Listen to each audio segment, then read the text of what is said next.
This month, the leftist activist organization Texas Freedom Network released a report attacking the instructional materials being reviewed by the Texas State Board of Education. Their number one concern and the focus of their 23-page study is that there are a number of references to the Bible and Christianity.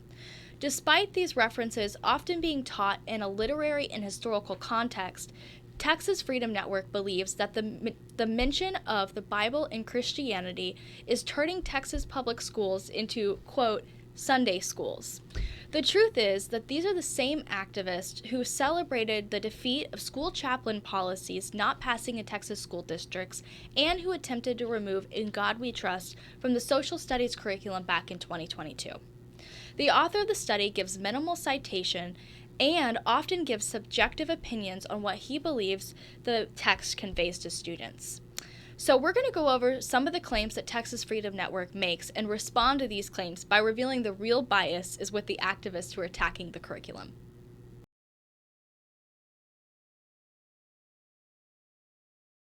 In the Texas Freedom Network report, the author complains about a reference to Martin Luther King Jr. being a Christian. The author appears to have a problem with a reference in the materials about Reverend Martin Luther King Jr., who was a pastor of a Baptist church having a deep Christian faith. Instead of acknowledging the role Christianity had in Reverend King's efforts in the civil rights movement, the author makes a negative claim about some Christians who had a deep Christian faith advocating for racial segregation. Secondly, he says the New Testament stories are presented without comment regarding their truth status. It's natural for third graders to conclude that the Christian stories must be factual. The author of the study seems to suggest that kids are too impressionable and that it's dangerous for them to learn about the Bible because they might believe that the Bible is true. However, wouldn't it be considered a coercing belief system if students were forced to prove every reference to the Bible as true or untrue? But then he goes on to say, in fairness, the authors do not explicitly claim the New Testament stories are true. So the author disproves his earlier claim that students are being forced to believe the Bible stories by conceding that the materials do not explicitly claim that the stories from the New Testament are true. Thus, even the author admits that the curriculum is not forcing students to believe the New Testament stories.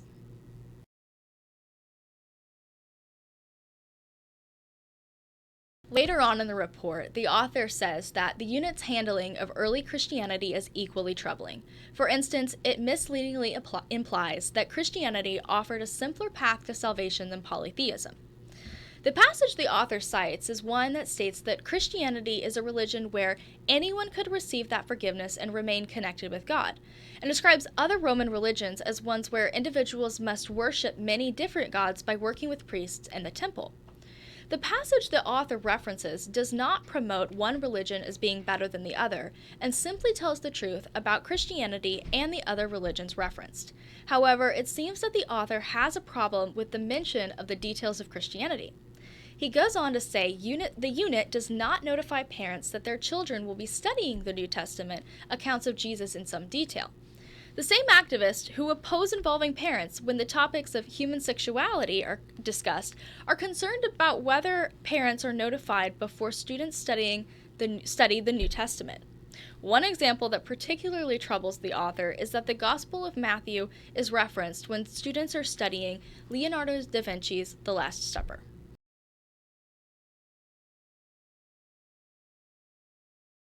The author is overly concerned with discussion of religious freedom as a major cause of the English colonization of America. The author of the study also seems concerned that the materials teach students that the pursuit of religious freedom inspired many people from England to form colonies in America. Criticizing this claim is not new. We heard similar arguments from leftist activists when other subjects have been debated at the SBOE. The author also asks, does the curriculum turn Texas public schools into Sunday schools? As far as the curriculum's non-religious content is concerned, the answer might be no. The author's conclusion is surprising. The report leads the reader to believe that the materials put a heavy emphasis on religious text with little mention of anything else. Not only do the materials contain other topics besides religion, but those topics would not lead the author to conclude that the materials are turning a kid's school into a Sunday school. At the end of the day, the negativity towards the references of religion are an effort to prohibit religious expression in schools. The same activists and legislators who oppose these references to Christianity want to replace it with gender ideology, LGBT, CRT, and other belief systems. Their goal is not to make the materials neutral, but to make sure that your values are presented in a negative light.